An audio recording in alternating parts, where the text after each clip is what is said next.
get started. And we are here to discuss some top 5 strategies for the buyer's agents to know now. As none of you probably need to know that NAR had a settlement that came out a little bit ago that's been going on for quite some time. And then unbeknownst to most of the industry, NAR decided to settle, which has ramifications across the board, not just for real estate agents, but for other subsidiary affiliations such as lenders, title, the professional networks that are all involved in the settlement services, as well as consumers, buyers, sellers, and alike. So it had massive ramifications for an entire industry.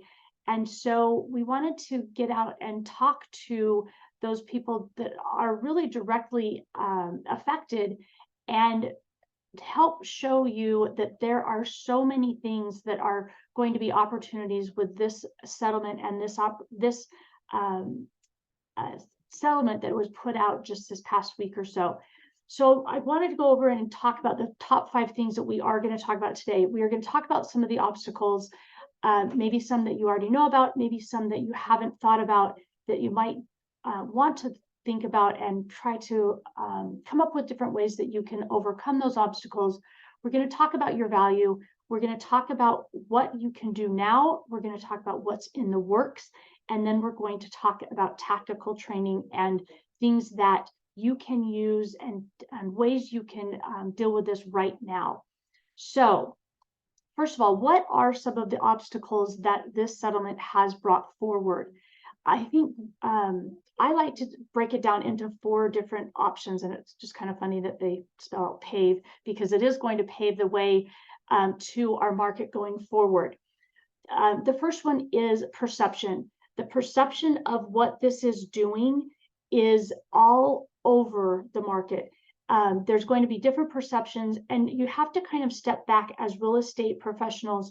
You almost have to take a step back and see what this is doing outside of the industry, because this is affecting more than just the real estate industry. It's affecting consumers as a whole.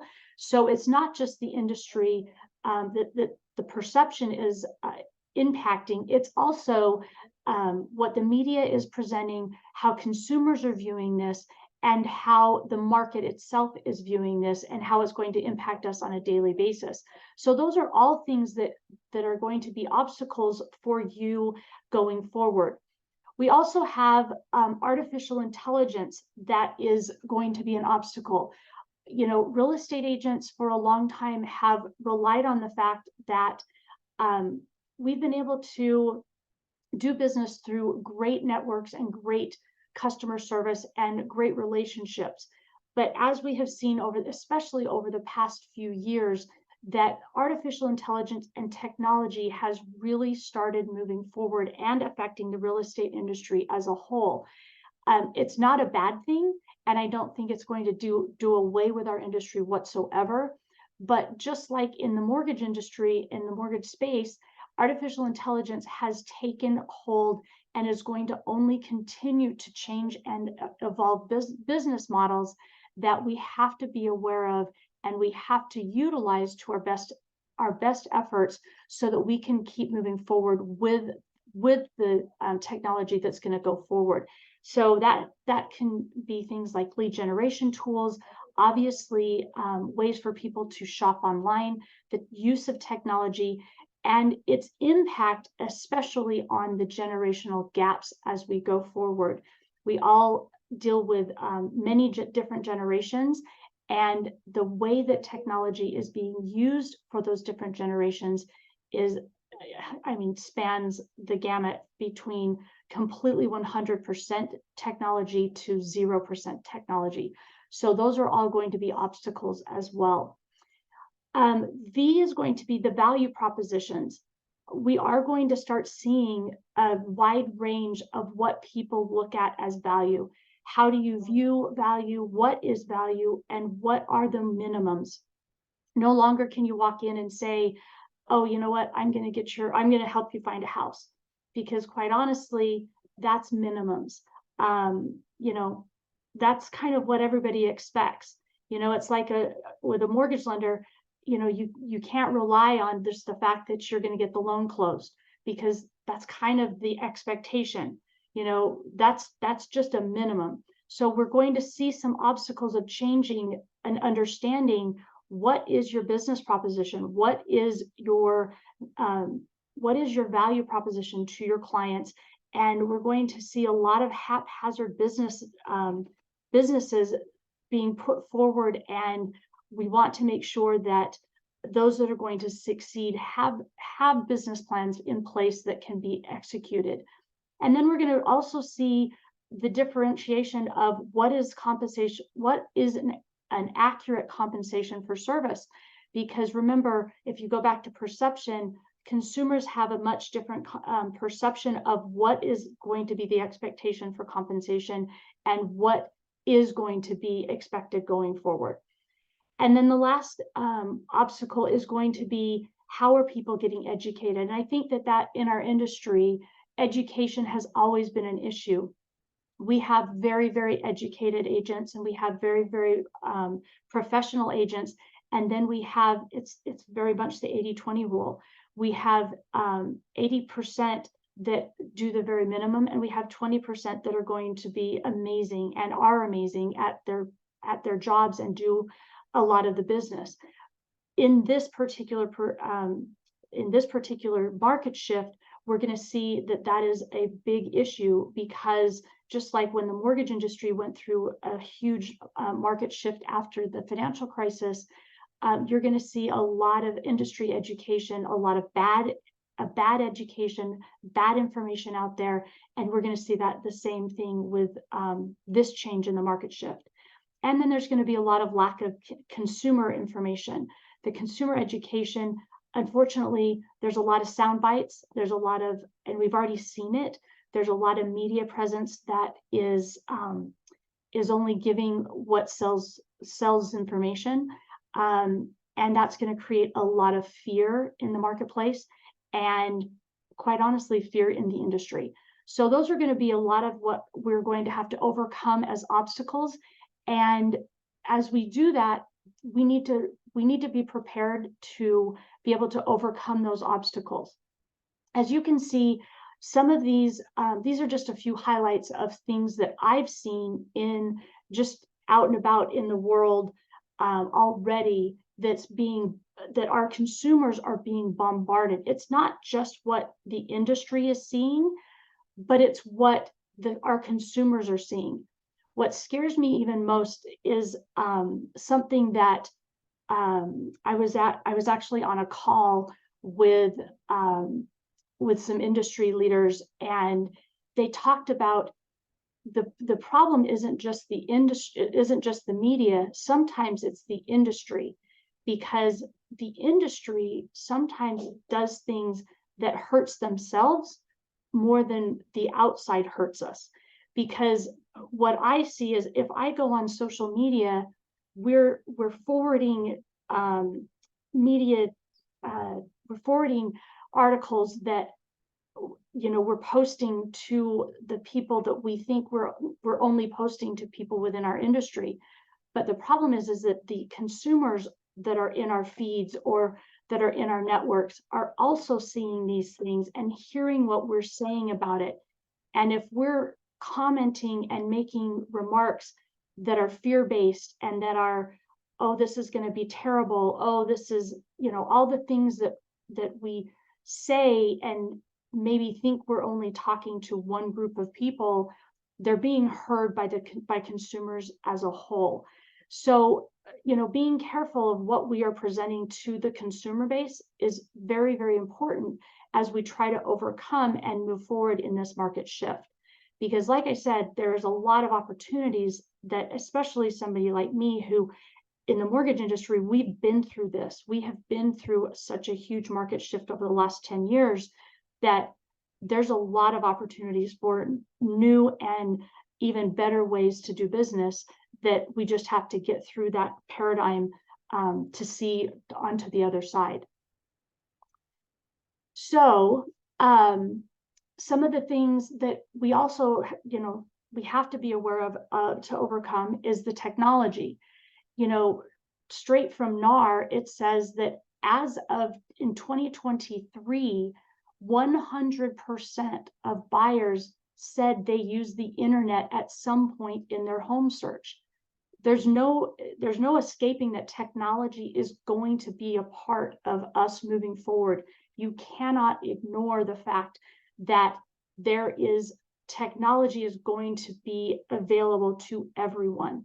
And so you cannot rest your hat on the fact that your only business proposition, your only value prop is going to be, I can show you a house, because 100% of buyers can already have access to that right now. So if you take that even forward and you look at further AI or artificial intelligence, there's so much more in technology that's coming out, and in business models that are going to be coming out in the future.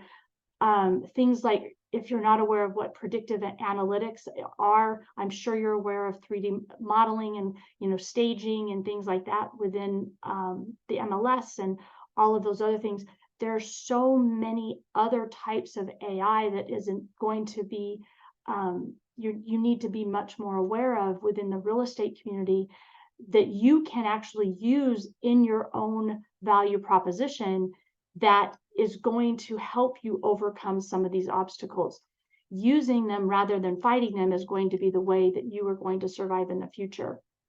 So something that came out of NAR in their last 2023 buyer statistics was that buyers typically searched for 8 weeks, viewing 9 homes, 5 of which were viewed solely online. So ignoring technology, you just cannot ignore it. You have to use that to your advantage. All generations except for the silent generation were most likely to have first found the home they ultimately purchased online. And then the silent generation were most likely to find their home first from their real estate agent. So keep that in mind when you're talking about and thinking about who is going to be your consumer in the future. Again, technology is going to continue to be a big driver going forward. So some of the other things that you may or may not have thought of or heard of in the as you've been thinking about this settlement, you kind of have to think about what William Jennings Bryan has said. Destiny is not a matter of chance. It is a matter of choice. It is not a thing to be waited for. It's a thing to be achieved. So being proactive and looking at these things in a way to say, I'm going to take advantage of this opportunity, and I am not going to wait until somebody tells me what to do. I'm going to look and say, how can I make the best of what we are given right now and the information we have right now? So the first thing is, you need to start educating consumers today. We know that these changes are coming in July. We obviously know that the DOJ still has to ratify these things. But again, having been through this with the mortgage industry, having been very active in the political process of the mortgage industry issues in the past, this is going to be a very long process. There will be delays, there will be changes, but the ball has already started rolling. And so the changes are coming. It doesn't matter when they say they are going to start, they are going to start.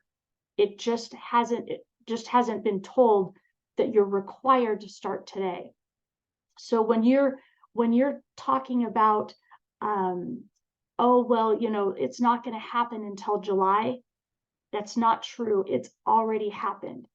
Yes, the final decisions, the finality of it, the exact decisions, they might not come out until July. Most likely they're actually probably going to get delayed, quite honestly, just knowing how the government works.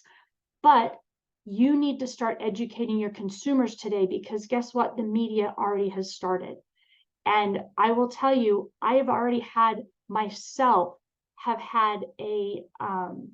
one of my family members reach out and say, look, I'm thinking of making a move to They're actually moving to Missouri. And they've said, I'm thinking about selling my house. They live in Utah, and they're like, I'm thinking about selling my house. Can you tell me if this thing that I'm hearing about in the news does that mean that I'm going to make more money when I sell my house? So the media is already influencing what sellers are thinking, not just buyers and real estate agents. So you need to be aware that the education has already started, but is the education coming from you? So another thing that you need to be aware of is that, as you probably are aware, the MLS already allows for zero compensation. So are you checking right now when you're looking at houses? Because I can guarantee you that there are people have been, have already had listing appointments that have heard these things and said, hey, I don't need to pay a buyer's agent. We can, why should we put that out there? You need to be checking to make sure that your buyer's commission has been included already. So you don't want to make that assumption that the compensation is already included in the MLS right now. Those are things that you definitely want to make sure that you're checking. Don't make that assumption. You also need to start having, if you are not just a buyer's agent, but a seller's agent, you probably need to start the education on the seller's side as well on the upcoming changes, because they are impacted. It's not just buyers. The sellers are going to need to understand how that changes, how that change affects them, because they're hearing right now that, they're hearing a lot of things. The market's going to change. It's going to drop prices. It's going to do. They're hearing all sorts of things. They need to hear from you, especially if you have listings. If you've got people that are thinking they're going to be selling soon, they need to be hearing from you to be educated about how this impacts them. You need to also be considering how to address your listing agreement compensation for unrepresented buyers. How is this going to change your open house agreements?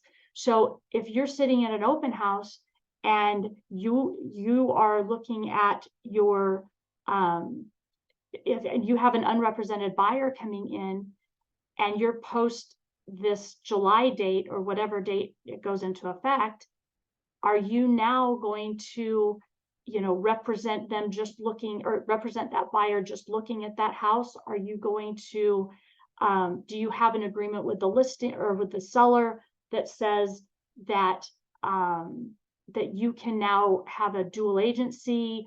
Are you going to have that listing agreement adjusting the compensation if you decide to represent the buyer as well? Those are all things that you are going to need to either discuss with your broker. You're going to need to adjust in your listing agreements. Those are all things that are changes that are going to be impacting you going forward. You also need to be aware of changes in regulations, because I promise you that the DOJ is, they're a big deal. And so the DOJ is going to have something to say, and they're going to continue to have something to say. And so you're going to need to be aware of how they impact this settlement and what they do going forward, because they are going to be a part of this regulatory body that's going to be watching it in the future. And we'll talk about that in a minute. But you're also going to want to look at how this is going to make changes in business models. I will tell you already, there's discussions about how this impacts MSAs, because now you're looking at what about those business models that have fee arrangements between lenders and real estate agents. What about lenders now getting licensed as buyer's agents? There's also multiple articles about that business model already being looked into. There's also, what about the Zillows of the world that have those AI models, now, looking at different business models to consider. And then you also need to be aware of local customs. Are you, what about discount brokerages? What about how you handle flat fees, all of those kind of things that are going on in the way that things are going to be changing in the future. Being aware is going to help you be more ready to make changes in your own business. So, what is your value? Now, if you've probably seen something similar to this, this is something actually I do every year. It's a way to figure out how you can figure out how much is the value of your time. If you've never done a business plan or done a business model where you can figure out, okay, what is the value of my time? Reach out to me. I can send you, this is basically just an Excel spreadsheet that calculates these things. But if you've never figured out what the value of your time is, this is a great exercise for you to do so that you can be ready and feel very confident about going out and presenting a buyer agency or a buyer compensation agreement that says, this is what I do, and this is what the value of my time in doing that for you, and why you should pay me to do it. So basically, the way that something like this works is you determine, how much money do you expect to make, or how much money would you like to make? If you expect to make, this particular example, if you want to work 8 hours a day, work 5 days a week, and work 50 weeks out of the year, so a 2-week vacation a year, and you want to make $200,000 a year, if your average commission is a 2% commission per, and your average, this says loan amount, but that's because it's based on a mortgage side, but a sales price is $500,000, and you make a 2% commission, obviously you can change this as you want to adapt, then you're making your average commission per loan or per transaction is $10,000. You're going to close $10 million in a year. If you can convert 80% of the contracts or people that you get under contract, you would need to have at least 25 contracts a year. If you could convert 50% of your leads into contracts, then you would need 50 leads per year, which means if you're working 8 hours a day, 5 days a week, your hourly rate is $100 an hour. So this is just something that, and then it breaks it down into months and years. But this is just something for you to be very aware of. What is your time worth?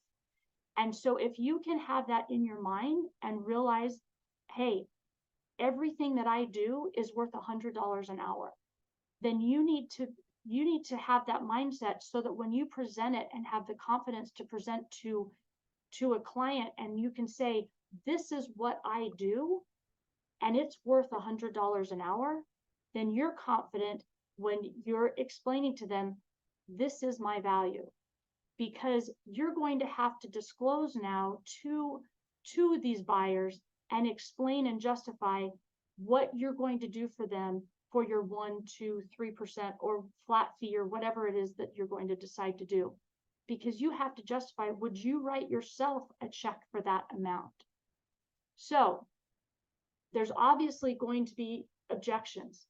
You're already going to get, why should I commit to pay you a commission of X when I've never had to pay that before? Why should I use you when I can shop online and go to a discount agent to complete the contract? $20,000 or whatever dollar amount it is way too much money for you just to go and show me a house. Why should I pay you that much? Now remember, if you're worth $100 an hour, it's going to be a lot easier to understand how you can come up with a response to those objections when those objections come up, because they are going to come up.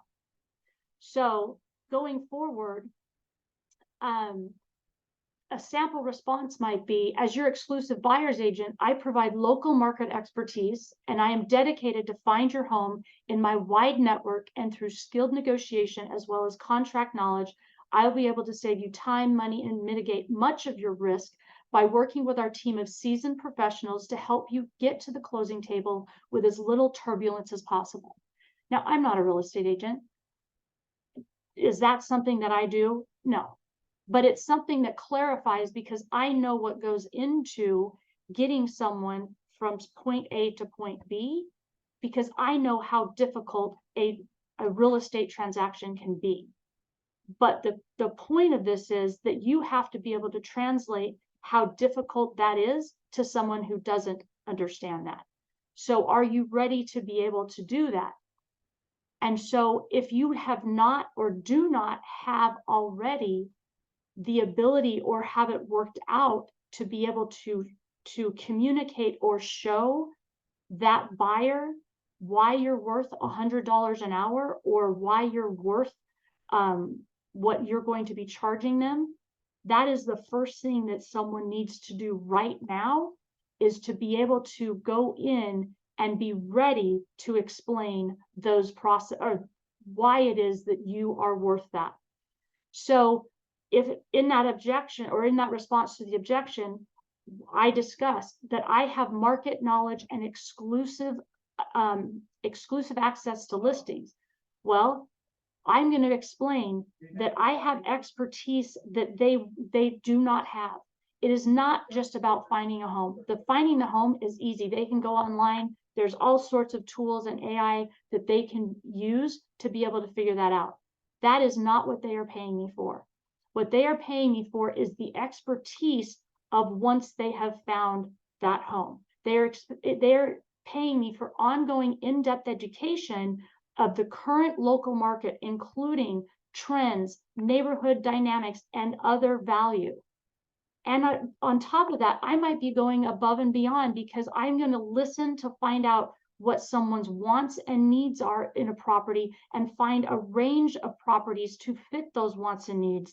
And if necessary, it might be that I might have a team, if that's the way that I'm structured, that will find off-market listings. I might be calling. I might be able to find those neighborhoods that they want and go on a door knocking campaign, or whatever it is that my team does, that will find other opportunities that may not be publicly available, to give them a broader pool of options. I might have a list of for sale by owners that they might not want to use, or I might also be able to save them time that they might not have, because I do this 100% of the time. This is what I do for 8 hours a day, for 5 days a week, and I don't have another job that is pulling me away and taking me away from focusing 100% on doing this. So I also provide negotiation skills and contract experience. Let's not forget that there is a negotiation. There's data upon data upon data, which I can provide in my buyer presentation, that says I will constantly be getting a better price or a better deal when I work with people that are trained in negotiation. And because of that, I advocate for my client's best interest during the negotiation process, which doesn't end just with the contract. What most consumers, and I know this because I deal with buyers on a daily basis, that they think the negotiation is done once the contract has been signed. They don't realize that the negotiation process continues through the counteroffers, the addendums, the inspection period, the appraisal process. They don't realize that negotiation continues throughout that process. And it's complex, that there are complex transactions, especially when you're dealing with multi-units or investment properties or other types of properties. So I'm going to negotiate them to secure the most favorable terms that are available. Plus, not only that, I have the experience with real estate closing process, which is different in each state and locality, that will provide that will help them to provide the local market timing that addresses the local recording documents, as well as real estate contract law that I have been educated in, that requires contract requirements. things such as community property state requirements, such as deed restrictions, helping them be educated in all of those processes. And then somewhat the most important part of that is not only are you hiring me, you are also hiring my professional and reliable team, which is going to be part of the most important part of this process, because there are many reasons why contracts fall out of escrow. And the number one reason is financing. Unless you're paying cash, financing is by far the most important part of reasons why contracts fall out of escrow. And most real estate agents are going to let the buyer control who they're using for financing, even though the biggest part of a financed contract is where that contract falls out. So as a buyer's agent now, who you're using behind you is going to be 100% so important, because now your team is part of why you are worth what you're worth. Because no matter what's being promised, if it doesn't close, it's not a good deal. Doesn't matter how low the interest rate, how cheap the title company is, it doesn't matter if it doesn't close. So you work with the best professional, or we work with the best professionals that have proven to get the job done. And if the sale does fall through, your earnest money is at stake. So we work with professionals that we trust to get their job done, which includes inspectors and contractors and sometimes attorneys. They're all a part of our professional network. All of those things become part of your value proposition.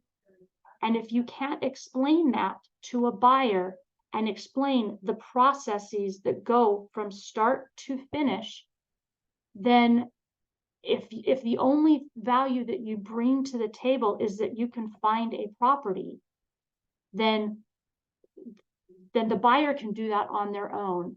They can use many of the AI tools to be able to do that. What they can't do is to be able to do the things that we've just talked about.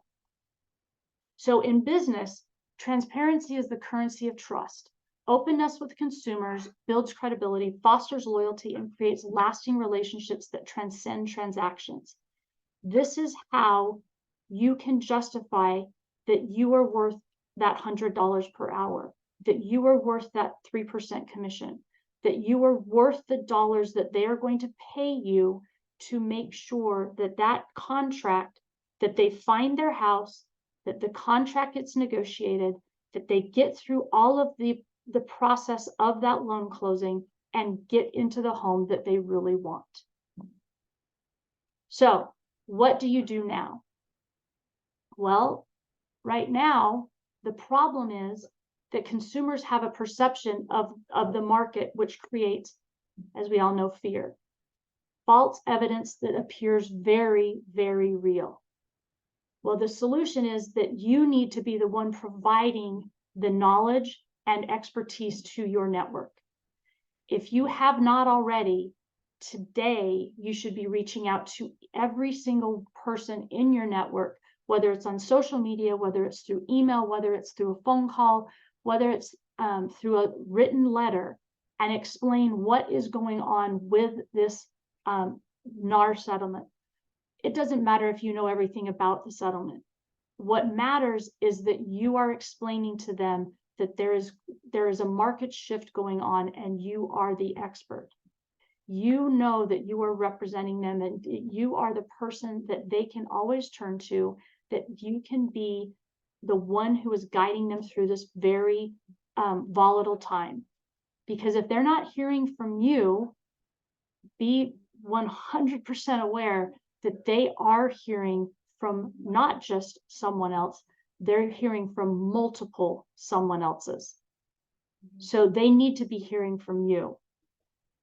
What else can you do? There's so much information going on right now. There's so much information that's out there. You need to know what is real and what's not.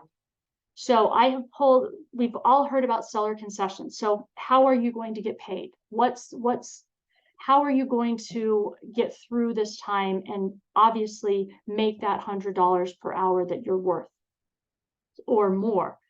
So, well, you have to understand, until we see some changes in the industry, which I guarantee you we're going to see, we have to deal with what we have right now. And what we have right now are the rules and the guidelines that are set out by the secondary market. Now, if you're dealing with cash, you know what? You're dealing with cash, and you're going to have to, and the people that are paying the cash, there's not much difference. They're going to be writing you a check. They might be writing it off a credit line. They might be writing it, on a credit card, whatever it is, or they might just be paying cash. But when you're dealing with financing, you have to know the rules, and there are rules already in place that we have to deal with. So these rules, and I will, just so you know, I will be providing you all of this, so you can have all of these slides, you'll have all of this information. And like I said, if you want specifically the Excel spreadsheet that shows you how to break down, how to calculate your dollar value, just let me know and I'll provide that to you as well. But these are the rules directly from the agencies. In regards to seller concessions. There's lots of information out there that lenders are fighting about this right now. But I do a lot of work with the National Mortgage Bankers Association, and I have been very involved with them for 20 years. And I can tell you right now, nothing is set in stone. There is nothing that has been set in stone other than what the rules are right now. So it is going to be based upon what the lender that you are dealing with, what their guidelines, how their attorneys are interpreting the secondary markets guidelines. Because just like you, we haven't dealt with this in the past either. So, but this is what the rules state and how many lenders are interpreting it. First section, this is from Fannie Mae. Fannie Mae says that financing concessions that are paid on the borrower's behalf are subject to Fannie Mae's IPC, which stands for Interested Party Contribution Limits. Financing concessions are financial contributions from interested parties that provide a benefit to the borrower in the financing transaction.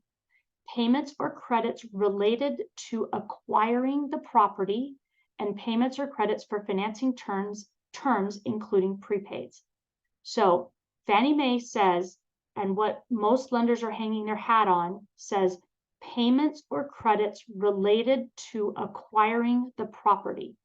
And that's how they are relying on the fact that Fannie Mae basically says they will consider that a real estate commission is a payment or credit related to acquiring the property. So they will allow you to use a seller concession to pay for a buyer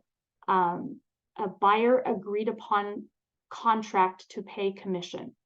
So, but it is going to be, as of right now, as of today, it is going to be included in the acceptable amount of interested party contribution limits, which I'll give you what those are in a minute. Freddie Mac states acceptable use of financing concessions to Freddie Mac are funds that originate from an interested party to the transaction that are used to reduce permanently the interest rate on a mortgage, fees associated with the real estate and or mortgage transaction, including but not limited to the following: origination and discount points, application fees, appraisal and credit report fees, funding for a temporary subsidy buy-down plan, prepaids, escrows, legal services, settlement or escrow services, survey, title insurance, transfer taxes and tax stamps, and up to 12 months prepaid HOA fees. So this is straight out of the guidelines. This is literally from their rules and regulation book and straight from the guidelines, where it says fees associated with the real estate and or mortgage transaction. So Freddie Mac says you can be, that most lenders are actually hanging their hat on the fact that Freddie Mac is going to accept seller concessions to be used to pay the real estate commission. Now here's where we get into a little bit more discrepancy. FHA. FHA's specific rule says interested parties may contribute up to 6% of the sales price toward the borrower's origination fees, other closing costs, prepaid items, and discount points. Interested party payment for permanent and temporary interest rate buydowns and other payment supplements, payments of mortgage interest for fixed rate mortgages, mortgage payment protection insurance, and payment of the UFMIP, the upfront mortgage insurance premium. Payment of real estate agent commissions or fees typically paid by the seller under local or state law or local custom is not considered an interested party contribution. So in the past, we have been able to not include a real estate commission as part of that 6% sales concession allowable cost. But the problem is what the current law said, or the current rule says, payment of a real estate agent commission typically paid by the seller. So right now, we don't have to include that in the seller concession limit. Come whatever date they decide that this is going to happen, if it's in July, after July, because that no longer will be typically paid by the seller, FHA will now have to include whatever payment of the commission that will have to be included in that 6% limit. So it's not that it is not that they can't pay it. It's just that they don't. They right now it doesn't have to be included in that 6%. Afterwards, it will be. VA is the big kicker. VA is, I've heard many people try to say it's not going to be, we can do it, it's not a big deal. But I'm telling you, I know these people, I know the MBA, and I know that they're working on this, and I know that it has not been solidified. So the VA is an issue. Brokerage fees or commissions charged by a real estate agent or broker in connection with a VA loan may not be charged to or paid by the veteran purchaser.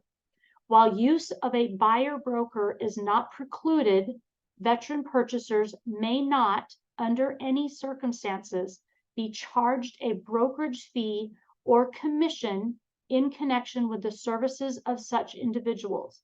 Since information on property available for purchase and financing options is widely available to the public from a variety of sources, the VA does not believe that preventing the veteran from paying for these buyer broker fees will harm the veteran. So the VA says you cannot, the veteran cannot pay for a buyer broker commission, period. Now, the seller can pay that, but the buyer cannot. So they are, I will tell you, well, we'll get into that in a minute, but everybody's working on that. So here are the current seller contribution limits. You know now what they will allow and what they won't, but here are the limits. Conventional is based upon loan to value. So if you're buying a primary residence and it's less than 10% down, and conventional, that means Fannie Mae or Freddie Mac. If you are putting less than 10% down, the maximum seller contribution is 3%. That is why first-time home buyers, this is going to be an issue. And we are trying to work through situations there. If you're putting 10% down or more, up to 24.99%, you've got a maximum seller contribution of 6%. If you put 25% down or more, you can actually get up to 9% through Fannie Mae or Freddie Mac. Now, if you are buying an investment property, the maximum seller contribution, no matter what, is 2%. FHA, it's 6% no matter what. VA, it's 4%, or it's unlimited if it's used for closing costs or discount points. And then USDA is the same with 6% as FHA. So what is in the works? What's going on right now? Well, as you know, I talked about it a couple of times, the industry is always changing. this is not the first time that we've had massive change to compensation structure in our industry. Like I said, I've been in the industry for more than 30 years, and I've been heavily engaged in the political side of things, and I've seen this happen. I've seen this is real. This is reality, and because I've seen it affect the mortgage side of things.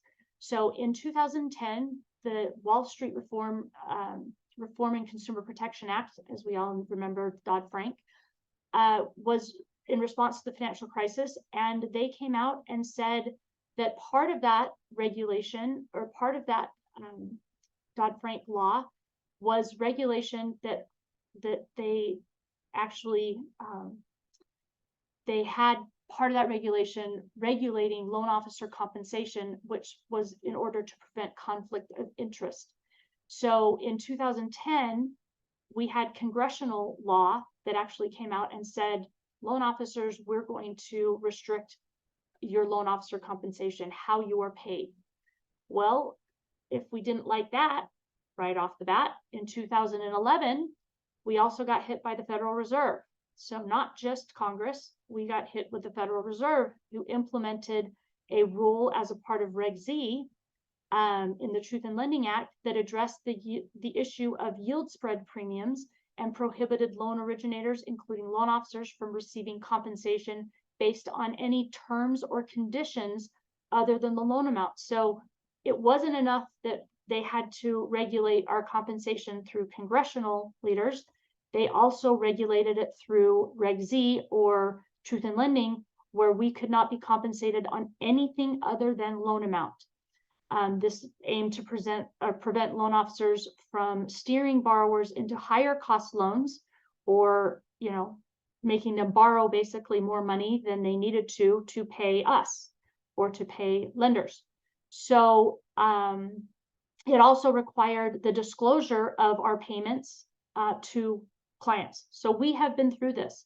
We do understand when the government, or things like the Department of Justice, gets involved in your compensation. It is not a fun thing, and it's scary, and it creates a lot of turmoil. But we got through it, and we've survived, and we are living through all of these things. And not only that, we are consistently through ongoing regulation and oversight, constantly dealing with the ramifications of all of these regulations.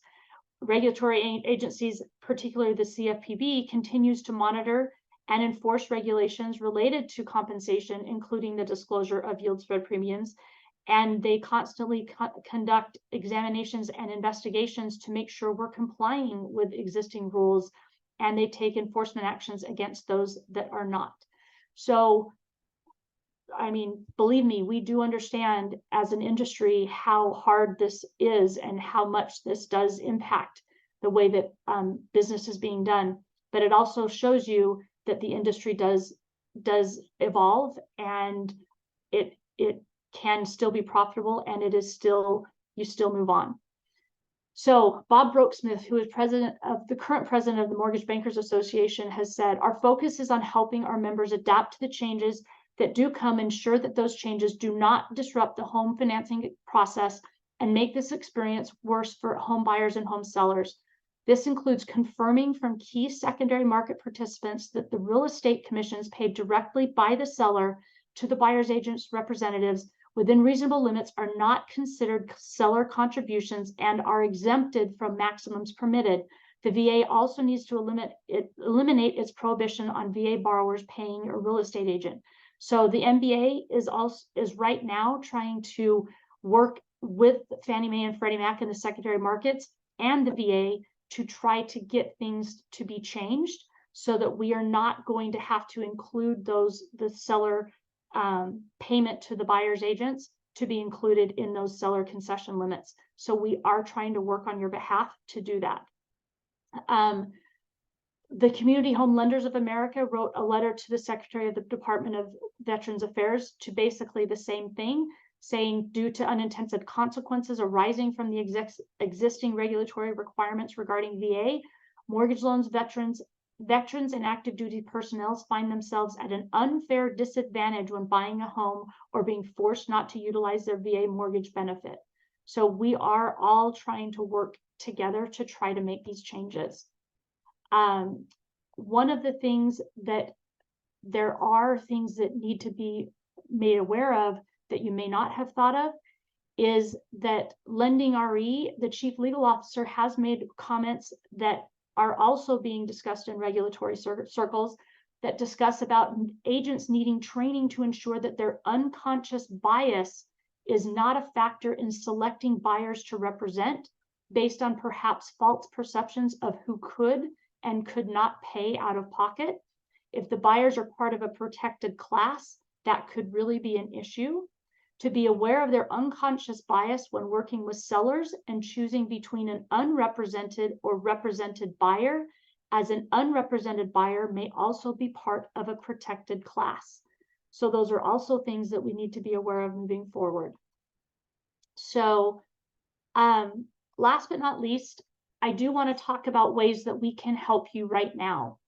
So as we are all in this together and we do work towards being on your team, your buyer's agent's team, you want to make sure that you are working with people that can help you try to protect your commissions and protect you still making money as you go into the future.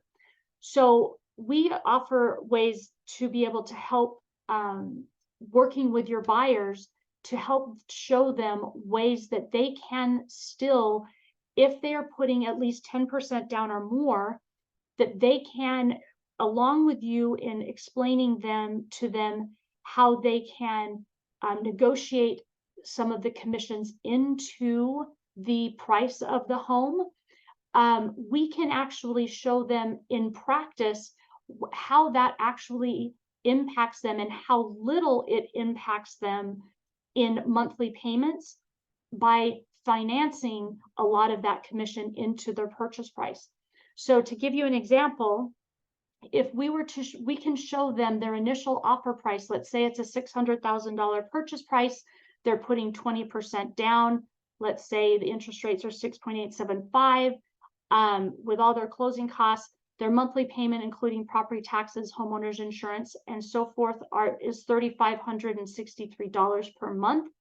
Their cash to close that they would be expecting would be about $150,240 at closing.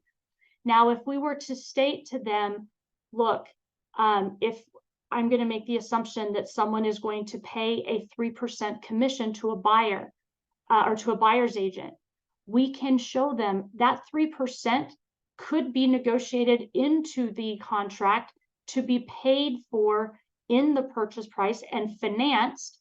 So we would increase that purchase price to $618,000, which increases their loan amount for 20% down to $494,400, same interest rate. Their payment goes up to $3670 per month, and have the seller pay that $18,000 rather than having them pay the $18,000, which they did over here, which means that they're only coming in with the cash to close of $136,026 at closing. Their monthly payment only changed $106 per month. If you're buying a $600,000 property, would they rather have $18,000 left in cash and pay $100 more a month, or would they rather come into closing with $18,000 more? We can just show them what the difference is. Now, we could also show them what if they didn't want to pay their closing costs? What if they had the ability to finance all of their closing costs? Well, we figure out what their closing costs are. We negotiate that in the contract because they're putting 20% down. We have that room in the sales concessions. We explain that to them. We bump up that purchase price to $627,000. Interest rates the same. The 20% down means they're borrowing $501,600. Their payment goes up to $3,723, which is $160 more than their initial offer price, but they're coming in with $10,000 less than this one. So they're getting $10,000 basically in closing costs paid by the seller. Now you're probably asking, but wait a minute, what if there is a gap in the appraisal? So what if the appraisal cannot cover that $627,000 price point? Remember, the price was listed at $600,000. You're asking it to now appraise at $627,000. Well, because they're putting 20% down, we also have a way to show them that price shortages does not mean that they have to come up with the difference. We have financing tools that allow us to show them different ways that we can bridge that gap. So in this particular scenario, let's say that the appraisal comes in at $620,000. It might not come in at 627, but it might come in at 620. So at $620,000, they're bringing in this particular case, the loan amount stays the same because they're still borrowing $501,600, but our loan to value is a little bit more than 80%. So rather than, but if you look, the payment's the same. Rather than paying mortgage insurance on a monthly basis, we are going to roll that cost into paying it into one-time lump sum, and we have them pay $2,357 in a mortgage insurance premium, and let them continue to borrow that additional shortage. And we just pay a mortgage insurance premium of $2,357, and we still get the seller to contribute the $29,000, and they only have to pay that additional mortgage insurance premium, and we finance the shortage. We finance the rest. So we are able to show them options still on ways to help you finance that commission, help you finance the closing costs, and even show them options if there's a shortage in the appraisal, and show them how they can still have options to make their dream homes work while paying your commissions and still getting some options for closing costs. This works with 10% down or more.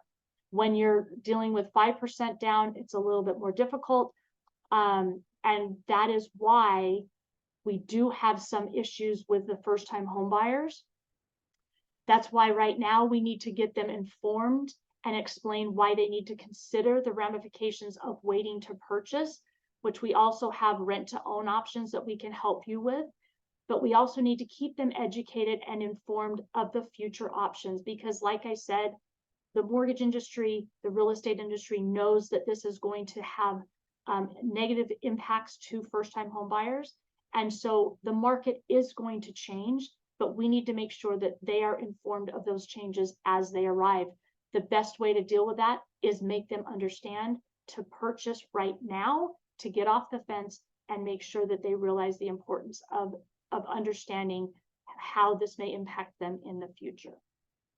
So I hope that this has been helpful. I want to make sure that we don't have any questions. I hope that this helps.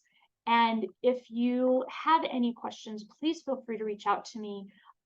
Again, I will get the content out to you as soon as possible. We'll have a recording of this available as well. But I hope that this has helped you to be a little bit more confident about where this is going in the future, and be able to help you feel better about where things are. And again, if we can be of any assistance and be a professional member of your team, we would love to do that. Thanks so much, and appreciate you guys joining us.